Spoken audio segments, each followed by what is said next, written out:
হে everyone, আমার নতুন ভিডিওতে তোমাদের সকলকে স্বাগত জানাই। আশা করি সবাই তোমরা খুব ভালো আছো, আর আমরাও ভালোই আছি। আজ হচ্ছে 7 জুলাই, রবিবার, আর একটা বিশেষ দিন। আজ হচ্ছে রথযাত্রা।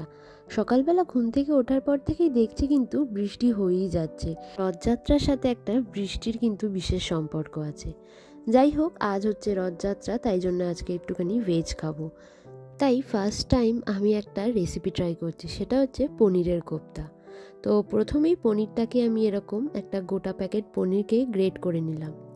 অন্যদিকে আর একটা পাত্রে একটুখানি চাল ভিজিয়ে রাখলাম, কারণ করব আজকে হচ্ছে ফ্রাইড রাইস আর পনির কোফতা। কম্বিনেশনটা খুব একটা খারাপ হবে না। চাল ভেজানো কমপ্লিট, তারপরে একে একে একটু কাটাকুটিগুলো করে নিলাম। ওই একটু আদাটা গ্রেট করে নিলাম।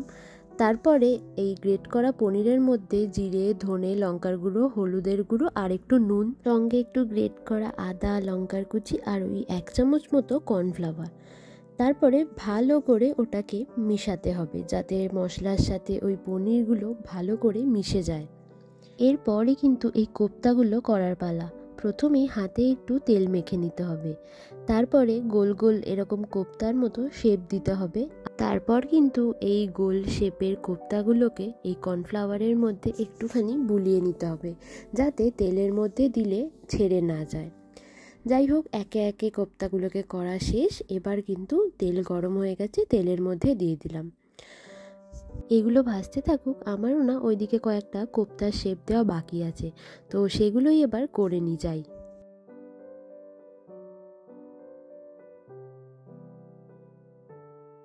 বেশ কিন্তু লাল লাল করে ভাজা হয়ে গেছে। এবার কোফতাগুলোকে একটা পাত্রে একে একে তুলে রাখছি। তারপর একটা মিক্সিং জারে কিছুটা চারমগজ, কিছুটা কাজু বাদাম আর কিছুটা পোস্ত নিয়ে নিলাম। তারপর কড়াইতে ভাজলাম হচ্ছে একটু টমেটো, ভেজে নিয়ে ওই মিক্সিং জারে দিয়ে দিলাম। এবার এটা ব্লেন্ড করার পালা। তারপর ওই একই পাত্রে তেল গরম হলে গোটা গরম মশলাগুলো দিয়ে দিতে হবে। গোটা গরম মশলার মধ্যে এখানে আমি দিয়েছি শুকনো লঙ্কা, দারচিনি, এলাচ, গোটা জিরে, তেজপাতা। মশলার একটা সুন্দর স্মেল বেরোনো অবধি একটু নাড়িয়ে চাড়িয়ে নিতে হবে, ওই 1 মিনিট মতো। তারপরে এখানে দিয়ে দিলাম একটুখানি আদা বাটা। গ্রেট করা আদা দিয়ে আবার একটুখানি আদার কাঁচা গন্ধটা যাওয়া অবধি নাড়িয়ে চাড়িয়ে নিলাম। তারপর একে একে এই মশলাগুলোকে না দিয়ে দিলাম, যেমন দিলাম হচ্ছে ধনে গুঁড়ো, জিরে গুঁড়ো, হলুদ গুঁড়ো আর একটু লঙ্কার গুঁড়ো। তারপর দিয়ে দিলাম ওই 3 চামচ মতো দইটা দিয়ে ভালো মতো করে মশলাটাকে আর দইটাকে কষিয়ে নেব। বেশ 4 থেকে 5 মিনিট মতো এটাকে কষানোর পালা। এবার লিডটাকে বন্ধ করে মশলাটাকে কষতে দিয়েছিলাম ওই 4-5 মিনিটের মতো। তো লিডটাকে তুলে নিলাম। এবার দেখলাম ভালোই কিন্তু মশলাটা কষে গেছে। এরপর আমি দিয়ে দিচ্ছি হচ্ছে আগে যেটা করে রেখেছিলাম কাজু, চারমগজ আর পোস্ত, টমেটোর বাটাটা, ওটা কিন্তু দিয়ে দিলাম। এরপরে এটাকেও ভালো মতো করে একটুখানি নাড়াচাড়া করে নিলাম। আবার কিন্তু একটা লিড চাপা দিয়ে রাখতে হবে কিছুক্ষণের জন্য। তারপরে ওই স্বাদ মতো একটু নুন দিতে হবে, নুন টুন দিয়ে আবার লিডটাকে চাপা দিয়ে রাখলাম। অন্যদিকে না জল গরমে বসিয়েছিলাম ফ্রাইড রাইসের জন্য। ওর মধ্যে নুন, দারচিনি, এলাচ দিয়ে জলটাকে একটু ফুটিয়ে নিয়ে তারপরে ভিজিয়ে রাখা চালটা কিন্তু দিয়ে দিয়েছিলাম। অন্যদিকে না এই মশলাটাও দেখছি বেশ হয়ে গেছে, তেল ছেড়ে দিয়েছে। তাই জন্য ওর মধ্যে গরম জল কিছুটা পরিমাণ দিয়ে দিলাম। তার মধ্যে একটু ঢেকে ওই 2 থেকে 2.5 মিনিটের মতো ঢেকে রেখেছিলাম। তারপরে ওই ভেজে রাখা কোফতাগুলোকে কিন্তু একে একে মশলার মধ্যে দিয়ে দিলাম। ব্যাস, রান্না কিন্তু আমার প্রায় শেষেরই পথে। ওই লাস্টে 1 থেকে 1.5 মিনিট মতো একটু ঢেকে রেখেছিলাম, যাতে এই কোফতাগুলো ঝোলের সাথে একটু মিশে যায় আর একটু নরম নরম হয়। ব্যাস দেখো, রান্না কিন্তু প্রায় শেষের পথে আমার। ওই একটুখানি গরম মশলা দিয়ে দিচ্ছি, তারপরে দিয়ে দিচ্ছি ওই 1 চামচ মতো ঘি না নিরামিষ রান্নায় দিলে খুব ভাল লাগে। তারপর দিয়ে দিচ্ছি একটু ক্রিমটা না পুরোপুরি অপশনাল, আমার একটু ক্রিম ভালো লাগে খেতে, তাই জন্যই দিলাম। তাছাড়া ক্রিমটা পুরোপুরি অপশনাল। লাস্টে না এই ঘি গরম মশলা দেওয়ার সময় একটু কাসুরি মেথিও দেওয়া যায়, বাট আমি দিতে ভুলে গেছি। বাট দেওয়া যায়, ফ্লেভারটা বেশ ভালো আসে। আমার কিন্তু রান্না পুরোপুরি শেষ। কেমন হয়েছে গো দেখতে? তোমাদের কেমন লাগলো রেসিপিটা অবশ্যই জানিও কিন্তু। ওইদিকে আমার ভাজটাও এবার ফুটে গেছে, ভাজটাও এবার মনে হচ্ছে নামিয়ে নিতে হবে।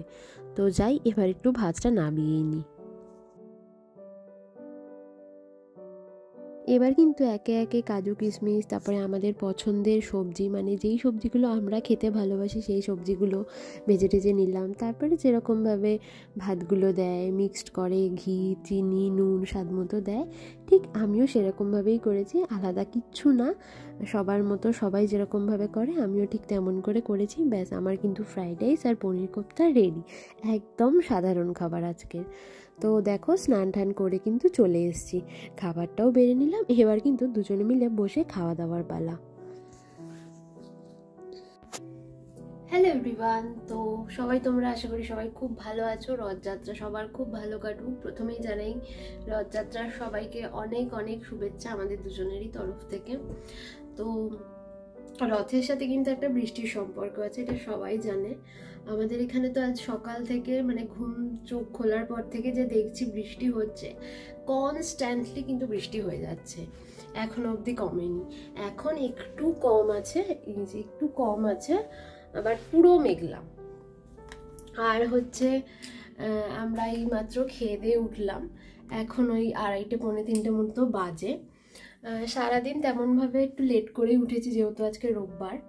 তারপরে ঘুম টুম থেকে উঠে ব্রেকফাস্টটা সেরে নিয়ে তারপর রান্না করা শুরু করেছি। রান্না খুব একটা বেশি কিছু করিনি, আজকে একটু নিরামিষই খেয়েছি, একটু ভেজ খাওয়ার চেষ্টা করেছি, কারণ আজকে রথযাত্রার দিন বলে একটু চেষ্টা করতে ভেজ খেতে, তো ওই জন্য আমিও ভাবলাম একটু ভেজ খাই।